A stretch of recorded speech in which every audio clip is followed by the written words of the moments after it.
গল্পে শুরু হয় কালিঙ্গায় মহাযুদ্ধের মাধ্যমে। এই মহাযুদ্ধের কয়েক মিনিটের মধ্যেই অশোক সম্রাটকে হারিয়ে দেয় পশ্চাৎ নামের একজন।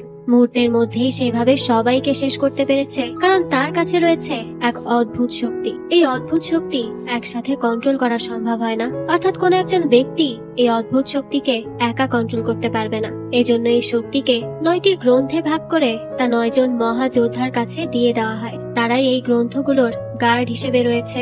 এই গ্রন্থগুলোর মধ্যে একদম 9 নম্বর গ্রন্থ দেওয়া হয় এমন একটি যোদ্ধার কাছে যে কিনা ভবিষ্যৎ দেখতে পেত। তাকে এই গ্রন্থগুলো ব্যবহার করে গোপনে মানব জাতিদেরকে রক্ষা করার নির্দেশ দেওয়া হয়। এই 9 জন যোদ্ধা বছরের পর বছর ধরে তাদের বংশ নিয়ে গ্রন্থগুলোর দেখভাল করে আসছিল। যেহেতু গ্রন্থগুলোর মধ্যে রয়েছে আমৃত্যু শক্তি, তাই বিভিন্ন শতকে আলেকজান্ডার, চেঙ্গিস খান, হিটলার এদের মতো মানুষ আমৃত্যু শক্তির জন্য হাত বাড়িয়েছিল, অর্থাৎ এই গ্রন্থগুলো পাওয়ার চেষ্টা করেছিল, কিন্তু তাদের মধ্যে কেউই এটা করতে সফল হয়নি। এখন বর্তমানে শতকে এসে এই গ্রন্থগুলো নেওয়ার জন্য এক অসুরের জন্ম হয়। গল্প চলে আসে 2000 সালে। আমাদেরকে উর্মিলা আশ্রম নামের একটা আশ্রম দেখানো হয়, যে আশ্রমের 9 নম্বর ব্লকে একটি মেয়ে ধ্যানরত অবস্থায় ছিল। এই মেয়েটির নামই হলো উর্মিলা। 2000 সালে এসে এই উর্মিলা তার বাবা দাদার কাছ থেকে 9 নম্বর গ্রন্থটি পায়, আর সে এখন এটিকে রক্ষা করার দায়িত্ব পালন করছে। উর্মিলাকে দেখানো হয় সে গত 48 ঘন্টা ধরে ধ্যানরত অবস্থায় ছিল। তাকে এতক্ষণ ধ্যানরত অবস্থায় দেখে আশ্রমের গুরু তাকে নিয়ে বেশ চিন্তায় পড়ে যায়। এদিকে উর্মিলা ধ্যানের মধ্যে অনেক মারামারি খুনোখুনি দেখতে পায়। এটা দেখে সে ধ্যান থেকে জেগে ওঠে, আর উঠে এসে আশ্রমের গুরু অর্থাৎ আচার্যকে বলতে থাকে যে ওরা আসছে। আচার্য যেন এখনই দ্রুত তাদের কাছে নিমন্ত্রণ পাঠায় যারা 8টা গ্রন্থ রক্ষা করছে। আচার্য তো তার কথা শুনে অনেক ঘাবড়ে যায়। এরপরই সে দ্রুত কবুতরের মাধ্যমে বাকি 8টা গ্রন্থ যে 8 জনের কাছে রয়েছে তাদের কাছে নিমন্ত্রণ পাঠায়। তারপর পরই দেখানো হয় যে নিমন্ত্রণ পাওয়ার সাথে সাথে তারা সবাই সেই আশ্রমে চলে আসে। তখন সবাইকে সামনে নিয়ে উর্মিলা তাদেরকে বলতে থাকে যে সেই অসুরটা আসছে, তাদেরকে সতর্ক হয়ে যেতে হবে এবং সেই অসুরের হাত থেকে তাদের গ্রন্থগুলোকে রক্ষা করতে হবে, না হলে এটা পুরো পৃথিবীর জন্য অমঙ্গল বয়ে আনবে। তখন তাদের মধ্যে একজন জানায় যে সে তন্ত্রমন্ত্র করে গ্রন্থগুলোকে লুকিয়ে রেখেছে, তাছাড়া তা রক্ষা করার জন্য অনেক সৈন্যও রাখা আছে। তার দেখা দেখি তখন বাকি সব রক্ষকও একই কথা বলতে থাকে। তাদের মতে গ্রন্থগুলো অনেক সুরক্ষিত জায়গায় এমনিতেই আছে, তাই তাদের চিন্তা করার কোনো কারণ নেই। তারা তখন উল্টো উর্মিলার দিকে একটা প্রশ্ন ছুড়ে মারে। তারা বলতে থাকে যে উর্মিলার কাছে সবচেয়ে গুরুত্বপূর্ণ ও শক্তিশালী গ্রন্থ অর্থাৎ 9 নম্বর গ্রন্থটি রয়েছে, কিন্তু তারা তো তার এখানে কোনো সৈন্য দেখতে পাচ্ছে না যাদেরকে সেই গ্রন্থ প্রোটেক্ট করার জন্য নিয়োগ করা হয়েছে। তার এখানে তো কোনো প্রোটেকশনই নেই। তাদের কাছে থাকা গ্রন্থগুলোর তো কেউ কিছুই করতে পারবে না। তাই উর্মিলা যেন তাদের কথা চিন্তা না করে তার কাছে থাকা গ্রন্থ কিভাবে রক্ষা করবে সেই ব্যাপারে ভাবে। এসব কথা বলেই সবাই সেখান থেকে চলে যায়। তারা সবাই ভাবে চলে গেলে উর্মিলা খুব ভালো করেই বুঝতে পারে যে এরা কেউ তার কথা মানবে না। তখন আচার্য বেশ চিন্তায় পড়ে যায় আর উর্মিলাকে বলতে থাকে যে এখন সে কি করবে, কোনো কিছু কি ভেবেছে? উর্মিলা তখন তাকে বলে যে সে কৈলাসের আগাস্তা মুনির কাছে যেতে চায়। সেটা অনেক দূরে, সেখানে যাওয়ার জন্য তাকে অনেক পথ এবং পাহাড়ি পথ পাড়ি দিয়ে যেতে হবে। কিন্তু কথা হচ্ছে উর্মিলা তো প্রেগনেন্ট, তাই আচার্য তাকে বলতে থাকে যে সে পোয়াতি অবস্থায় কিভাবে সেখানে যাবে। উর্মিলা তখন সাহস করে তাকে বলে যে যাই হয়ে যাক না কেন তাকে সেখানে যেতেই হবে। এরপরই উর্মিলা তার কথা পালন করে। তখনই বেরিয়ে যায় কৈলাসের আগাস্তা মুনির কাছে যাওয়ার জন্য, যার জন্য সে বরফের পাহাড় পাড়ি দিতে থাকে। কিন্তু সেখানে এত বেশি ঠান্ডা ছিল যে একসময় উর্মিলা আর ঠান্ডা সহ্য করতে পারে না, তাই সে সাথে সাথেই জ্ঞান হারায়। সে সেখানে অজ্ঞান হয়ে গেলে একজন গুরু তাকে তার সাথে করে একটা নির্দিষ্ট স্থানে নিয়ে আসে। সেখানে এনে সে উর্মিলাকে সুস্থ করে তোলে। এরপরে উর্মিলা জানায় যে সে এখানে কেন এসেছে, এমনকি সে ধ্যানের মধ্যে কি কি দেখেছে সেই সবকিছুও সে গুরুজির সাথে শেয়ার করে। তার সব কথা শুনে গুরুজি তখন তাকে বলে যে তাদের শাস্ত্রে আছে যে খুব শীঘ্রই কলিযুগের মহাযুদ্ধ শেষ হবে। তাই উর্মিলা যে অসুরের আসার কথা বলছে সে সেটি বিশ্বাস করছে। এই আগমনী অসুরকে মারার জন্য মীরাই অস্ত্রের প্রয়োজন। তবে শাস্ত্রে লেখা রয়েছে যে এই মীরাই অস্ত্র পাওয়ার জন্য আত্মত্যাগ করতে হবে, তবেই সেই অসুরকে হারানো যাবে। উর্মিলা তার কথা শুনে মোটেই ভয় পায় না। সে উল্টো গুরুজিকে বলতে থাকে যে গ্রন্থগুলোকে বাঁচানোর জন্য সে যে কোনো রকমের আত্মত্যাগ দেওয়ার জন্য প্রস্তুত আছে। তখন গুরুজি তাকে বলে যে সে পোয়াতি অবস্থায় এখানে এসেছে, তার মানে সে নিশ্চয়ই সাধারণ কেউ নয়। তাই তার আত্মত্যাগটাও হবে বড়। তাকে মীরাই অস্ত্র পাওয়ার জন্য তার গর্ভের বাচ্চাকে ত্যাগ করতে হবে। এই কথা শুনে উর্মিলার মায়ের মনে আঘাত লেগে ওঠে। তার অনেক কষ্ট হচ্ছিল, কিন্তু কিছুক্ষণ ভেবে সে এটি করতেও রাজি হয়ে যায়। এর মধ্যেই দেখানো হয় যে হঠাৎ করেই উর্মিলার পেইন হতে শুরু করে। কিছুক্ষণের মধ্যেই তার পেটের বাচ্চাটি ভূমিষ্ঠ হয়, কিন্তু তাকে ত্যাগ করার জন্য উর্মিলা বুকে পাথর রেখে এই ছোট বাচ্চার প্রাণটিকে একটা জায়গায় রেখে চলে যায়। এখন আমাদেরকে এই ঘটনার 24 বছর পরের দৃশ্য দেখানো হয়। আমরা দিবা নামের একটি মেয়েকে দেখতে পাই, যে কিনা উর্মিলা আশ্রমের 3য় ব্লকে ধ্যান করতে থাকে। আচারিয়া তখন তার কাছে এসে বলে যে মহাতান্ত্রিক ধ্বংসলীলা করে 6টি গ্রন্থ অলরেডি নিজের করে নিয়েছে। সবগুলো গ্রন্থ যদি তার হাতে চলে আসে তাহলে সে হয়ে উঠবে গড, আর তাকে 9টি গ্রন্থ পেতে হলে আগে বাকি 8টি গ্রন্থ হাতে পেতে হবে। দিবা তখন তার কাছে সেই তান্ত্রিকের নাম জিজ্ঞেস করে। তখন আচারিয়া জানায় যে সেই তান্ত্রিকের নাম হলো মহাবীর লামা। দিবা তখন তার কাছে জিজ্ঞেস করে যে সেই মহাবীর লামাকে কিভাবে আটকাবে। আচারিয়া জানায় যে তাকে আটকানোর উপর 24 বছর আগে হওয়া একটা আত্মত্যাগের মাধ্যমে জানিয়ে দেওয়া হয়েছিল।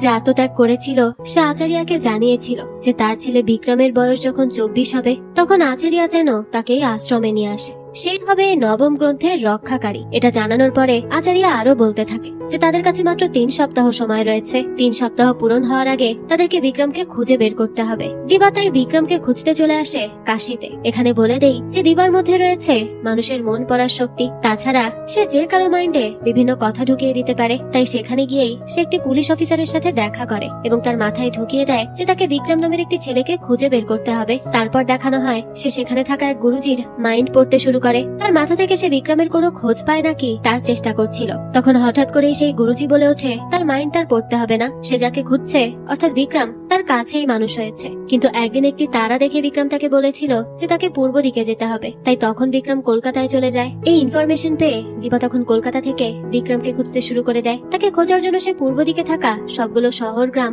সবকিছু ভিজিট করে। অনেক চেষ্টার পরে সে বিক্রমের এক বন্ধুর খোঁজ পায়। সে বন্ধুর সাথে দেখা করে। তখন লোকটি বিক্রমকে চিনতে পারে আর বলে যে সে বিক্রমের সাথে মিলে একসাথে কয়লা বিক্রি করার কাজ করত। কিন্তু তারা যখন কাজ করছিল তখন হঠাৎ করে একদিন বিক্রম আকাশের দিকে তাকিয়ে থাকে। সেখানে সে একটি তারা দেখতে পায় আর সেটা দেখে তাকে বলতে থাকে যে তাকে দক্ষিণের দিকে যেতে হবে। আর তারপর দিনই সে তাকে কিচ্ছু না জানিয়ে এখান থেকে চলে যায়। এখান থেকে দৃশ্য পরিবর্তিত হলে আমাদেরকে হায়দ্রাবাদ শহর দেখানো হয়। সেখানে আমরা বিক্রমকে দেখতে পাই যে কিনা গাঁজা নিয়ে একটা গ্যাংয়ের সাথে ঝামেলা বাঁধায়। তার সেই গ্যাংয়ের সাথে তার লড়াইও হতে থাকে। লড়াইয়ের এক পর্যায়ে দেখানো হয় যে কোনো এক কারণে সেই পুরো বিল্ডিং এ আগুন লেগে যায়। এটা ঘটলে তখন সেখানে তাড়াতাড়ি করে পুলিশও চলে আসে। আমরা দেখতে পাই দিবা বিক্রমের খোঁজ করতে করতে সেই পর্যন্ত আসে। সেখানে গিয়ে সে একজনের কাছে বিক্রমের ব্যাপারে জিজ্ঞেস করে। ছেলেটি তাকে জানায় যে বিক্রমকে তো পুলিশ এক্ষুনি এখান থেকে ধরে নিয়ে যাচ্ছে। অবশেষে দিবা বিক্রমের দেখা পায়। তাই সে তখনই পুলিশ স্টেশনে চলে যায় আর সেখানে গিয়ে পুলিশকে বলতে থাকে যে গাঁজাকাণ্ডের সাথে জড়িত সবাইকে তারা যেন ছেড়ে দেয়। তখন তার কথা শুনে পুলিশ কিছুটা ঠাট্টা করে তাকে বলতে থাকে যে সে কি কোনো লয়ার নাকি যে তার কথায় তাকে সবাইকে ছেড়ে দিতে হবে। তখন দিবা তাকে আইনের বিভিন্ন নিয়ম জানাতে থাকে।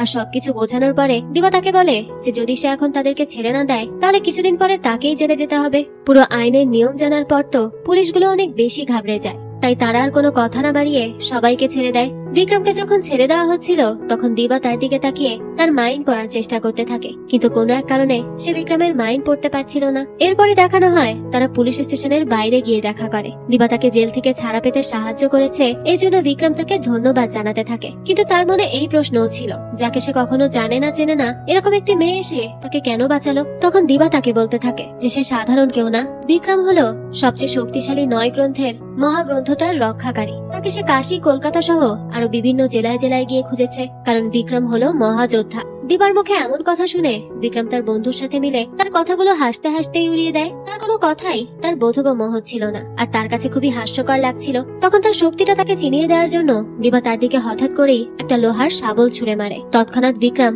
নিজের হাত দিয়ে সেটা ধরে ফেলে আর সেটাকে ভেঙে ফেলে। দিবা তখন তাকে বলতে থাকে যে এই হলো তার শক্তি, সে আসলেই কোনো সাধারণ ব্যক্তি নয়, সে একজন মহাযোদ্ধা। তাছাড়া দিবা সবার মাইন্ড পড়তে পারে, কিন্তু অনেক চেষ্টা করার পরেও সে বিক্রমের মাইন্ড পড়তে পারেনি, কারণ সে অনেক বেশি শক্তিশালী আর সে কোনো মিথ্যা কথা বলছে না। দিবার এভাবে তার দিকে লোহার শাবল ছুঁড়ে মারায় বিক্রম তো তার উপর অনেক বেশি রেগে যায় আর সে দিবাকে বলতে থাকে যে সে তার বলা কোনো কথাতেই বিশ্বাস করে না, তার হয়তো মাথা খারাপ হয়ে গেছে। তাকে তার কথা সত্যি প্রমাণ করার জন্য বিক্রম তাকে তার বন্ধুর মাথায় এখন কি চলছে সেটা পড়তে বলে। তখন দিবা তার বন্ধুর মাইন্ড অনায়াসে পড়ে তাকে জানায় যে তার বন্ধু আগের দিন রাত থেকে বিক্রমকে অনবরত গালি দিয়ে যাচ্ছে। কারণ বিক্রম হোটেলে কোনো একটা আন্টিকে নিয়ে ঝামেলা করেছিল। এই কথা শুনে তখন বিক্রম তো একদমই হকচকিয়ে যায়। এদিকে বিক্রমের বন্ধুও খুব ভালো করে বুঝতে পারে যে দিবা আসলেই তার মাইন্ড পড়ে নিয়েছে। বিক্রম তখন তার বন্ধুকে তাকে গালি দেওয়ার জন্য শাসাতে শুরু করে। তখন আমরা আড়াল থেকে কিছু পুলিশ অফিসারকে দেখতে পাই, যারা কিনা দিবা কি করছে না করছে তার উপর নজর রাখছিল। এরপরই রাতে দেখানো হয় দিবা আচারিয়াকে কল করে এবং তাকে জানায় যে সে বিক্রমকে পেয়ে গেছে। এই কথা শুনে অনেক খুশি হয়ে যায় সে। এরপর সে বলতে থাকে যে একদিকে রয়েছে আলো এবং অন্যদিকে অন্ধকার, এখন কার জয় হবে এটাই তাদেরকে দেখতে হবে। এখান থেকে দৃশ্য পরিবর্তন হয়, আমাদেরকে মহাবীর লামাকে দেখানো হয়। সে নতুন এক তলোয়ার বানাতে থাকে নিজেকে আরো শক্তিশালী করার জন্য। এরপর আমাদেরকে জাপানের একটি নিনজা সেন্টার দেখানো হয়। সেখানে একজন রয়েছে যে কিনা সপ্তম গ্রন্থটিকে দেখে রাখে। এক প্রফেসর সেই সপ্তম গ্রন্থ রক্ষাকারীর কাছে এসে অশোক গ্রন্থটা চায়। 9টা গ্রন্থ মিলেই হচ্ছে অশোক গ্রন্থ। তো সেই যোদ্ধা তাকে বলতে থাকে যে অশোক গ্রন্থ সে কাউকে দিবে না। তখন প্রফেসর বলতে থাকে যে সে যেন তাদের সময় নষ্ট না করে, কারণ অশোক গ্রন্থ নেওয়ার জন্য সেখানে ব্ল্যাক শরৎ আসছে। তখনই আমরা সেখানে মহাবীর লামাকে আসতে দেখি, যাকে কিনা ব্ল্যাক শরৎ বলা হয়। তো লামা সেখানে আসার পরই মুহূর্তের মধ্যে সেই যোদ্ধা এবং সকল সৈন্যকে মেরে ফেলে। তারপর যখন সে সেই গ্রন্থটি নিতে যাবে তখনই দেখে গ্রন্থের উপরে একটি বিষধর সাপ বসে আছে, কিন্তু এতেও তার কিচ্ছু যায় আসে না। নিজের হাতের সাহায্যে সে সাপটিকে অনায়াসে কাবু করে ফেলে। এরপর তাকে তার হাতের মাঝে নিয়ে আসে। সে যখন সপ্তম গ্রন্থকে নিজের করে নেয় তখন বলতে থাকে যে এই সপ্তম গ্রন্থ পর্যন্ত পৌঁছাতে পৌঁছাতে তার 24 বছর সময় লেগে গেছে।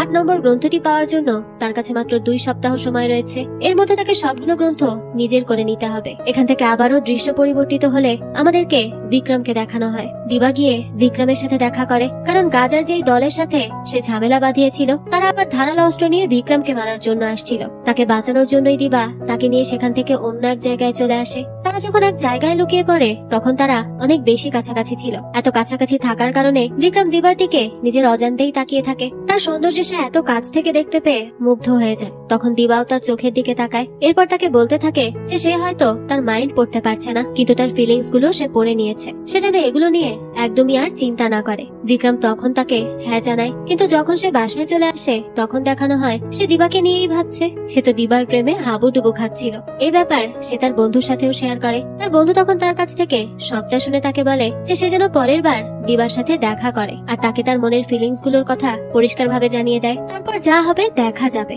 পরদিন সকালেই দেখানো হয় বিক্রম তার বন্ধুকে নিয়ে তার মনের কথা জানানোর জন্য দিবাকে খুঁজতে খুঁজতে সে যেখানে থাকে সেখানে গিয়ে পৌঁছায়। কিন্তু সেখানে গিয়ে তার একটা জিনিস দেখে অনেক বেশি অবাক হয় যে দিবা যেখানে থাকে সেটা একটা পতিতালয়। এরপর তারা দিবার রুমে যায়। সেখানে গিয়ে দেখে যে দিবা ধ্যানমগ্ন অবস্থায় রয়েছে। এটা দেখে বিক্রমের বন্ধু তাকে বলতে থাকে যে দিবা হয়তো কালো জাদুর সাথে জড়িত আর এখনো হয়তো কালো জাদুই করছে। তারা এমনটা বকবক করছিল সেই সময় দিবার কাছে আচারিয়ার পাঠানো এক কবুতর বার্তা নিয়ে আসে। সেই কাগজে লেখা ছিল যে লামা 7 নম্বর গ্রন্থটিও পেয়ে গেছে। তাই আচারিয়া দিবাকে জানায় যে সে যেন তাড়াতাড়ি করে মহাযোদ্ধা অর্থাৎ বিক্রমকে তার দায়িত্বের জন্য তৈরি করে ফেলে। তার কাছে এমন সংবাদ আসলে সে বিক্রমকে জানানোর চেষ্টা করে, কিন্তু বিক্রম প্রথমে তাকে তার মনের অনুভূতির কথা জানায়। সে তাকে পছন্দ করে এটা জানায়। তার কথায় তখন দিবা কোনো পাত্তাই দেয় না। সে তাকে সেই চিঠিটি দেখিয়ে বলে যে 7 নম্বর গ্রন্থ শত্রুরা নিয়ে নিয়েছে, তাদেরকে তাড়াতাড়ি করে গ্রন্থকে বাঁচানোর কাজ শুরু করে দিতে হবে। কিন্তু তখন তার কথা শুনে বিক্রম তখনও বলতে থাকে যে সে হলো একজন সাধারণ মানুষ।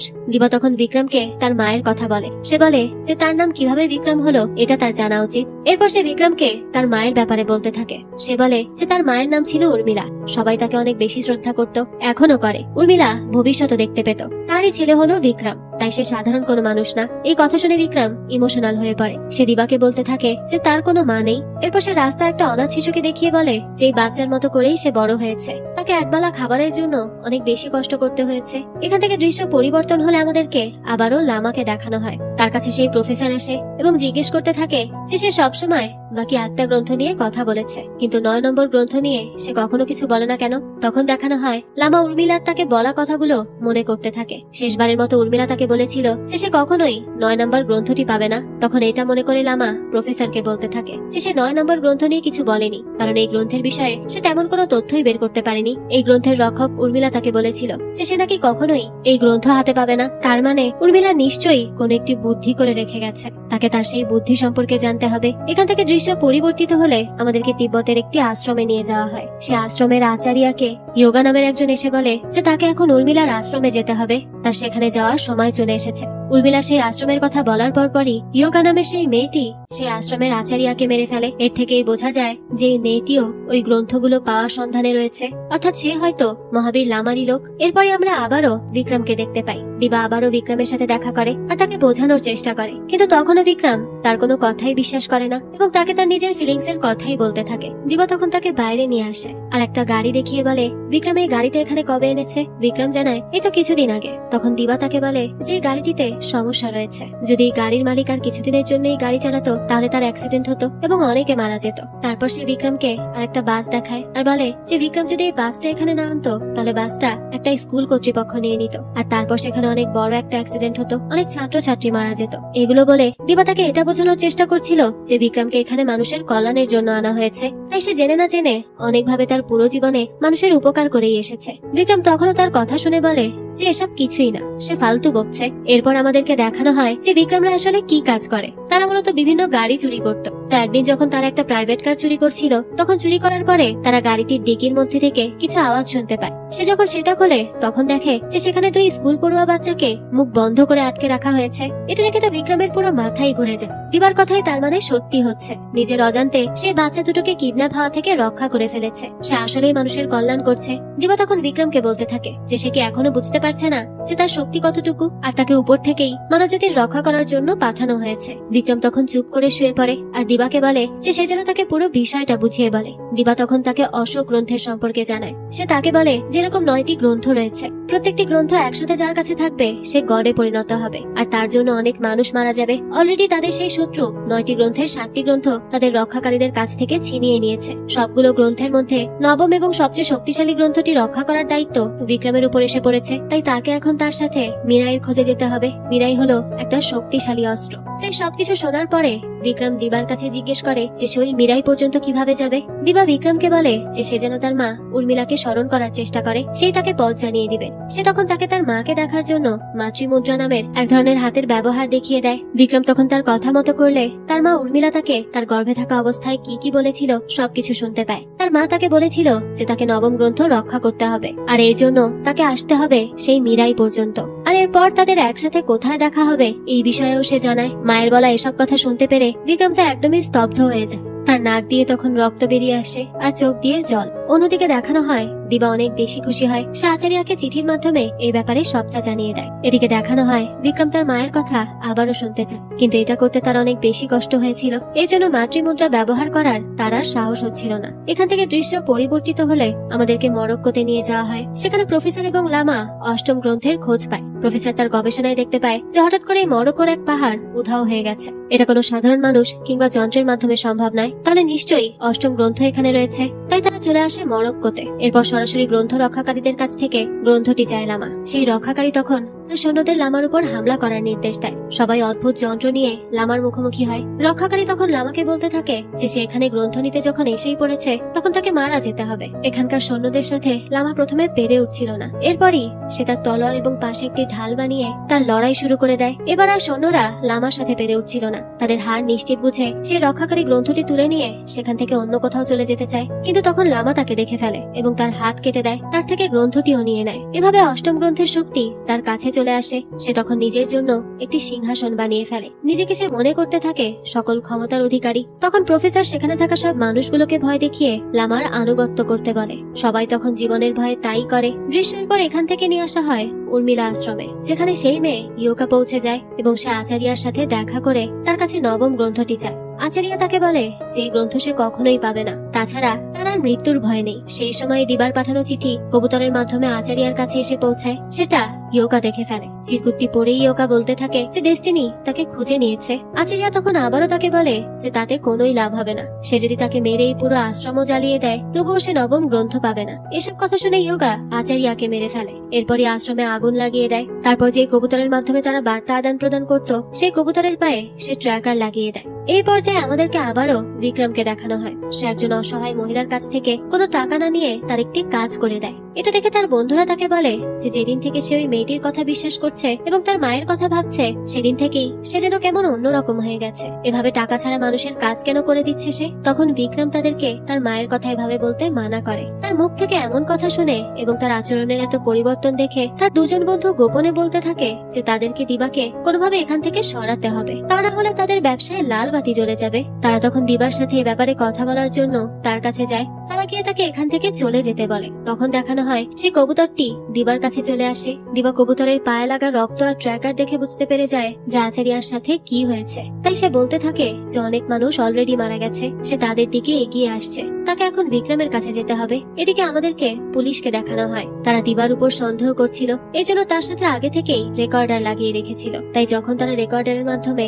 ট্র্যাকারের কথা জানতে পারে, তখন তারা মনে করে যে হয়তো কোনো একটা ধামাকা হবে। এর জন্য তারা পুরো পুলিশ ফোর্স দিয়ে দিবা যেখানে থাকতো সেই জায়গাটা ঘিরে রাখে। সেই সময় ইয়োকা সেখানে এসে উপস্থিত হয়। তারপরে সে সেখানে প্রবেশ করে আর সেখানে থাকা ম্যানেজারকে মেরে ফেলে। এটা আবার সিসিটিভি ক্যামেরাতে দেখে ফেলে পুলিশ। আমাদেরকে ওদিকে দিবাকে দেখানো হয়। বিপদ আসন্ন এটা জানতে পেরে সে সেখান থেকে বিক্রমের বন্ধুদেরকে নিয়ে বেরিয়ে যেতে থাকে। পুলিশ এদিকে সিসি ক্যামেরায় এইসব দেখে দিবাকে না ধরে ইয়োকাকে মারার সিদ্ধান্ত নেয়। একসময় তারা ইয়োকাকে ঘিরে ধরে, কিন্তু ইয়োকা তখন সবাইকে মেরে সামনে এগিয়ে যায়। এসআই তখন প্রাণ ভয়ে তাকে জানাতে থাকে যে সে যে মেয়েকে খুঁজছে সে মেয়েটি বিক্রম নামের একজনের কাছে গেছে, তার লোকেশন সে চেনে, সে তাকে সেখানে নিয়ে যাবে। অন্যদিকে দিবা বিক্রমের কাছে এসে তাকে জড়িয়ে ধরে কান্না করতে থাকে। বিক্রম তার কাছে কি হয়েছে সেটা জিজ্ঞেস করে। তখন দিবা তাকে বলে যে সে যার আশ্রমে এতদিন ছিল তাকে আজ মেরে ফেলা হয়েছে।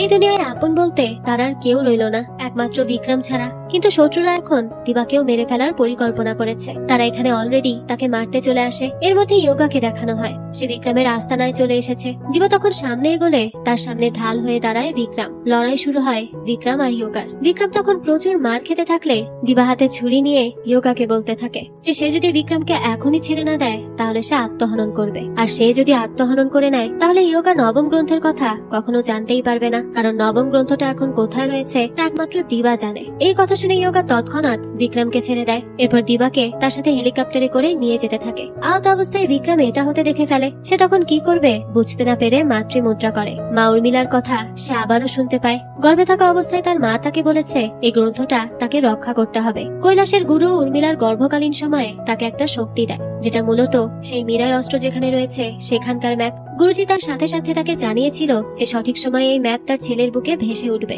এই সবকিছু দেখার পরপরই যখন বিক্রমের জ্ঞান ফিরে আসে তখন সে তার বুকে একটা দাগ দেখতে পায়। সে তাড়াতাড়ি করে তার বন্ধুর সাথে দেখা করে যে কিনা ম্যাপ সম্পর্কে অনেক তথ্য রাখতো। তো সে তার বন্ধুকে বলে যে সে যেন তার বুকে থাকা এই দাগ গুগল ম্যাপে কোন জায়গায় দেখা যাচ্ছে এটা খুঁজে বের করে। আর তার কথাই তখন সত্যি হয়। গুগল ম্যাপে তার বুকের চিহ্ন অনুযায়ী একটা জায়গা পাওয়া যায়। আসলে বিক্রমের বুকে ভেসে ওঠা চিহ্নটি হলো সেই মীরাই যেখানে রয়েছে সেখানকার ম্যাপ, যেটার অবস্থান হলো নর্থ হিমালয়। বিক্রম তখন তার বন্ধুকে নিয়ে সেই লোকেশনে যাওয়ার উদ্দেশ্যে বেরিয়ে পড়ে, কারণ সে মনে করে যে ম্যাপ অনুযায়ী গেলে সে সেখানে তার মা এবং দিবাকে খুঁজে পাবে। তারা ম্যাপ ধরে ধরে চলে আসে একেবারে শেষ গ্রামে। তারপর বিক্রম এগিয়ে যেতে থাকলে গ্রামের মানুষদের এক পাখির পূজা করতে দেখে। গ্রামের মানুষ বিক্রমকে সামনে এগোতে নিষেধ করে, সাথে জানায় যে যারা কিনা এর থেকে সামনে এগিয়েছে তারা কখনো ফিরে আসেনি। বিক্রম তাদের কথায় ভয় না পেয়ে সামনে এগিয়ে যায়। সে মাতৃমুদ্রার মাধ্যমে দেখেছে ওই মীরাইয়ের দেখাশোনা করে জটায়ু। বিক্রম তখন ম্যাপ অনুযায়ী এগিয়ে যেতে থাকলে একটা গর্তের মধ্যে পড়ে যায় আর একটা জায়গায় চলে আসে। সেখানে সে কিছু একটা দেখতে পায়, একটা হাতিয়ার যেটা জল করছিল। আর এটাই ছিল সেই মীরাই। সে সেটা নিতে যাবে তার আগেই তার সামনে সেই দানব আকৃতির পাখি চলে আসে, অর্থাৎ জটায়ু চলে আসে। বিক্রম তাকে ভয় না পেয়ে তার সাথে লড়াই করতে থাকে। তার মা তাকে এটাও বলেছিল যে এই জটায়ুকে বসে আনতে হলে তার মাথায় হাত দিতে হবে, তবেই সে তার এখানে আসার উদ্দেশ্য জানতে পারবে এবং বিক্রমের পোষ মেনে যাবে। বিক্রম তখন তার মায়ের এই কথা মনে করে বরফের পানিতে নিয়ে এসে সেই জটায়ুর মাথায় হাত দেয়। তখনই সে একদম নিশ্চুপ হয়ে যায়। জটেও তার পোষা হয়ে গেলে বিক্রম সেখানে থাকা সেই মীরাই তুলে নেয়। তখন তার পুরো শরীর উজ্জ্বল হয়ে ওঠে। তারপর সে মীরাই নিয়ে গ্রামে ফিরে আসে। তাকে দেখে গ্রামের সবাই অবাক হয়ে যায়, কারণ এতদিন যে সেখানে গিয়েছে কেউ আর সেখান থেকে ফিরে আসেনি। তবে বিক্রম ফিরে আসাতে সবাই তখন হাঁটু গেড়ে তার আনুগত্য করতে থাকে। অন্যদিকে পুলিশের স্পেশাল টাস্ক ফোর্সের হেডকোয়ার্টারে ইয়োগার পুলিশ মারা নিয়ে সিসিটিভি ফুটেজ দেখানো হয়, যেখানে এসআই কে নির্দেশ দেওয়া হয় এই কেসটি সলভ করার জন্য। অন্যদিকে দিবাকে দেখানো হয় ইয়োগা তাকে লামার আস্তানায় নিয়ে এসে তার তার উপর অনেক অত্যাচার করতে শুরু করে, কারণ নবম গ্রন্থ কোথায় আছে এটা দিবাও জানে না। মিথ্যা বলায় ইয়োকা তাকে টর্চার করতে থাকে। ওইদিকে বিক্রমকে দেখানো হয় সে নর্থ হিমালয়ে বসে তার বন্ধুকে সেই মিরাই দেখায় আর বলে যেটাতে পাওয়ার রয়েছে, কিন্তু তা কিভাবে কাজ করে সেটা সে বুঝতে পারছে না। তখনই দেখানো হয় দুটো বাচ্চার উপর একটা গাছ ভেঙে পড়ছিল। বিক্রম সেখানে দৌড়ে এসে গাছটিকে ধরে ফেলে, কিন্তু পরক্ষণেই দেখা যায় গাছটা আসলে বিক্রম নয়, বরং কৈলাসের ওই গুরুজি ধরে। বিক্রম গুরুজিকে দেখে তার কাছে তার নাম জিজ্ঞেস করে। গুরুজি জানায় তার নাম আগাস্তা, সে তাকে এজি বলে ডাকতে পারে। বিক্রম তাকে বলে যে সে তো তাকে চিনতে পারলো না, সে কোথা থেকে এসেছে। গুরুজি তখন জানায় যে বিক্রমের মা উর্মিলা তাকে খুব ভালো করে চেনে। এই কথা শুনে বিক্রম তাকে তার পাওয়া সেই মিরাই দেখায় আর এই মিরাইয়ের শক্তি সম্পর্কে তাকে অবগত করতে বলে। গুরুজি তখন এক ঝটকায় মিরাইয়ের মাধ্যমে অন্য এক জায়গায় নিয়ে আসে তাকে আর বলে এটাই হচ্ছে মিরাই। এমন পাওয়ার দেখে বিক্রম সেই মিরাই হাতে নিয়ে তার মায়ের কাছে যেতে চায়, এমনকি নবম গ্রন্থের কাছেও, কিন্তু এটা কাজ করে না। তখন সে বলতে থাকে যে তার মা তাকে বলেছে যে মিরাই নাকি বিক্রমের আত্মা দিয়ে তৈরি, তাহলে কেন এটা কাজ করছে না। গুরুজি জানায় আগে বিক্রমকে মিরাইকে তার আয়ত্তে নিয়ে আসতে হবে, তবেই এটা কাজ করবে। তারপর বিক্রমকে সে অন্য একটি মরুভূমিতে নিয়ে যায় এবং সেখানে গিয়ে গুরুজি গাছ তৈরি করে। তারপর উদাহরণ দিয়ে বলতে থাকে যে মরুভূমিতে যেমন গাছ বের হচ্ছে, তেমন করে বিক্রমকেও এই অচেনা মিরাইকে বুঝতে হবে। যেদিন বিক্রম আর মিরাই একত্রিত হবে সেদিনই হবে মহাযুদ্ধ। এই কথা শুনে বিক্রম জিজ্ঞেস করে যে মহাযুদ্ধটা হবে কোথায়। গুরুজি বলে এটা হবে সিদ্ধাস তীরে। বিক্রম সেখানে যেতে চাইলে গুরুজি তাকে আবারও নর্থ হিমালয়ে তার বন্ধুর কাছে নিয়ে আসে। তারপর বিক্রমকে নিয়ে গুরুজি বের হয় তন্ত্রমনের দিকে। যাওয়ার সময় বিক্রম জানায় তার বুকের বাঁ পাশে সবসময় চিনচিন করত। ব্যাপারটা এতদিন বুঝতে না পারলেও সে এখন বোঝে। তার মা উর্মিলা সর্বক্ষণ তার সাথেই ছিল, সবসময় তাকে দেখে রাখতো। এসব বলার পরে বিক্রম গুরুজির কাছে জিজ্ঞেস করে যে তন্ত্রমনে গেলে সে কি তার মায়ের দেখা পাবে। গুরুজি বলে এটা সে বলতে পারছে না। বিক্রমের পর জিজ্ঞেস করে যে সেখানে নবম গ্রন্থের তো দেখা মিলবে না কি। গুরুজি বলে সেটা তো সে সেখানে গেলেই দেখতে পারবে। অন্যদিকে আমাদেরকে দিবাকে দেখানো হয়। মহাবীর লামা তার কাছে আসে। এরপর সে দিবাকে তার অতীতের গল্প শোনাতে থাকে। সে বলে যে শৈশবে তার উপর গ্রামের লোকজন ভীষণ অত্যাচার করত। তার মাকে ডাইনি বলা হতো, তাই কেউ তাকে আপন মনে করত না। সবাই তার সাথে খুব বাজে আচরণ করত। এই অবিচার যতই বাড়ছিল, মানুষের প্রাণ নেওয়ার ক্ষুধা ততই বাড়ছিল তার ভেতর। একদিন সে রেগে মেগে পুরো গ্রামই জ্বালিয়ে দিল। তখন তার ক্ষুধা তো মিটল, কিন্তু আত্মার তৃষ্ণা মিটল না। তখন থেকেই লামা কেবল অশুভ পথেই হাঁটছে, কারণ ভগবান কখনোই তার সহায় ছিল না। এদিকে গুরুজিকে নিয়ে বিক্রম সেই স্থানে বসে যায় যেখানে শ্রীরাম প্রথমবার অস্ত্র হাতে তুলেছিল। অবশেষে যখন সে সেই পবিত্র স্থানে পৌঁছায়, তখনই সেখানে তাদের উপর আক্রমণ করে লামার বিশাল বাহিনী। ইয়োগাও তাদের সঙ্গে ছিল। ইয়োগা বিক্রমকে বলতে থাকে গতবার তো সে বেঁচে গিয়েছিল, কিন্তু এইবার তাকে কেউ বাঁচাতে পারবে না।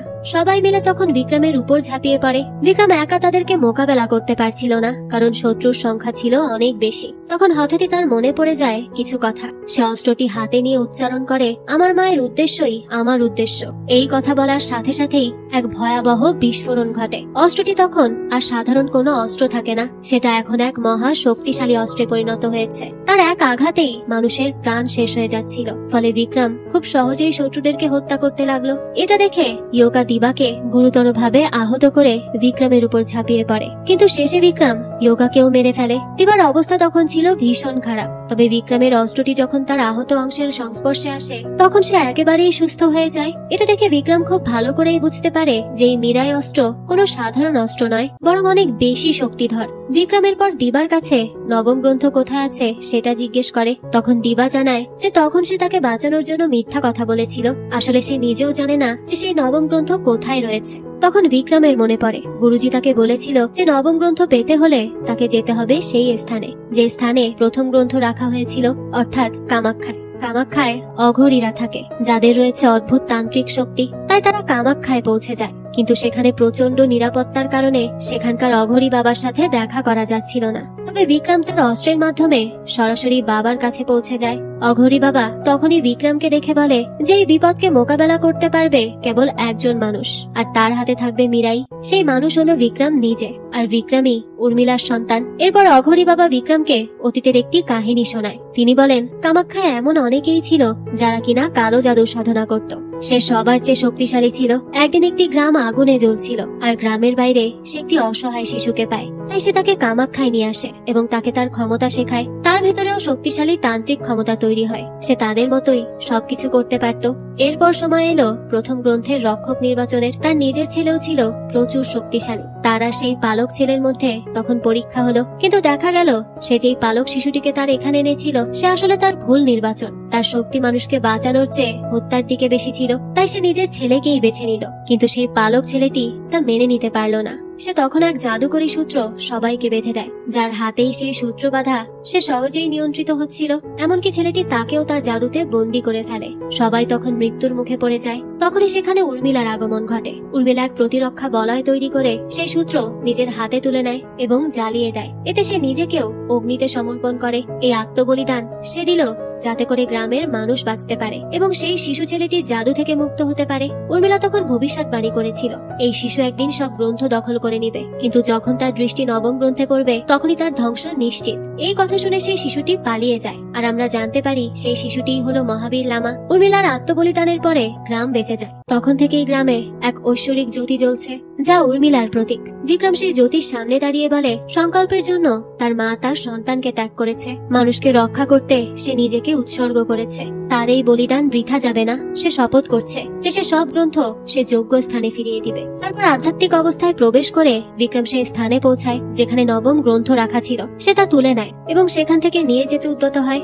অন্যদিকে লামা গোপনে 8 গ্রন্থ একত্রিত করে এক ভয়ঙ্কর কালো জাদুর ব্রেসলেট তৈরি করে। সেই ব্রেসলেট পরে কৌশলে কুম্ভমেলায় উপস্থিত সবার হাতে বেঁধে দেয় সে। ঠিক তখনই পুলিশের কাছে খবর পৌঁছে যায় যে বিক্রম আছে কামাখ্যা স্টেশনে। পুলিশ সেখানে গিয়ে বিক্রমকে গ্রেফতার করে ফেলে এবং সাথে নিয়ে নেয় তার মিরাই অস্ত্রটাও। আসলে পুলিশ তো অনেকদিন ধরেই তার পিছনে পড়েছিল। আজ তারা তার দেখা পেয়েছে। এর মধ্যেই ট্রেন ছেড়ে দেয়, কিন্তু রেল লাইনের ধারে দাঁড়িয়ে থাকে লামা। তার চোখে শয়তানি আগুন। ধীরে ধীরে সে এক পোর্টাল খুলে কুম্ভমেলার সকল মানুষের উপর নিক্ষেপ করে সেই কালো জাদু। মুহূর্তের মধ্যে সবাই মূর্তির মতো জমে যায়, ঠিক আগের ঘটনার পুনরাবৃত্তি। এদিকে ট্রেনে বিক্রমকে হত্যা করতে আসে লামার এক দল। পরিস্থিতি বুঝে পুলিশ বাধ্য হয় বিক্রমের হাতের বাঁধন খুলে দিতে। বিক্রম লামার লোকেদের সাথে তখন লড়াই শুরু করে দেয়। হঠাৎই জানা যায় এই ট্রেনের ড্রাইভার নেই, অর্থাৎ সবাই নিশ্চিত মৃত্যুর মুখে। বিক্রম তখন দৌড়ে ইঞ্জিনের কাছে চলে যায়, কিন্তু ড্রাইভারের সিট ছিল ফাঁকা, মিরাইও নেই তার কাছে। অন্যদিকে তরঙ্গ যন্ত্র ব্যবহার করে লামা ভেঙে দেয় সামনে থাকা ব্রিজ। পুলিশ শেষ চেষ্টা হিসেবে বিক্রমকে মিরাই ফিরিয়ে দেয়। এবার মিরাই হাতে নিয়ে বিক্রম সর্বশক্তি দিয়ে ট্রেন থামানোর চেষ্টা করে। ভাঙা ব্রিজের কাছে আসার আগ মুহূর্তেই ট্রেন থেমে যায়। বিক্রম দেখতে পায় তার সামনে দাঁড়িয়ে আছে লামা। শুরু হয় তাদের মধ্যে ভয়ঙ্কর দ্বন্দ্বযুদ্ধ। এক পর্যায়ে তাদের দুজনের অস্ত্র অদল বদল হয়ে যায়। লামার হাতে আসে মিরাই আর বিক্রমের হাতে শুধু তলোয়ার। বিক্রম তখন ঠান্ডা গলায় লামাকে বলে যে ওটা খারাপ মানুষের জন্য কাজ করে না। অতঃপর তুমুল যুদ্ধ শুরু হয়। এক পর্যায়ে লামা বিক্রমকে মিরাই সহ ব্রিজ থেকে ফেলে দেয়। ঠিক তখনই সেই জটায়ু উড়ে আসে আর তাকে রক্ষা করে, তাকে মাটিতে নামিয়ে দেয়। মিরাইও ফের বিক্রমের হাতে চলে আসে, কিন্তু লামা থেমে নেই। সে নবম গ্রন্থ ছিনিয়ে নেয় বিক্রমের কাছ থেকে। 9টি গ্রন্থ একত্রিত করে পাঠ শুরু করলে তার শরীরে প্রবাহিত হয় অকল্পনীয় শক্তি। মিরাই তখন আর কোনো কাজেই আসে না। লামা তখন অদম্য শক্তিশালী হয়ে ওঠে। ঠিক তখনই বিক্রমের মনে পড়ে যায় মা উর্মিলার সেই কথা। তিনি একসময় বলেছিলেন প্রথম যে কালো জাদুর ব্রেসলেট তৈরি হয়েছিল সেটা দিয়ে লাখো প্রাণ রক্ষা করা সম্ভব, তবে এর জন্য লাগবে আত্মত্যাগ। বিক্রম ব্রেসলেট বের করে বিপরীত মন্ত্র পড়তে শুরু করে। আগুনের শিখা তখন জ্বলে ওঠে তার চারপাশে।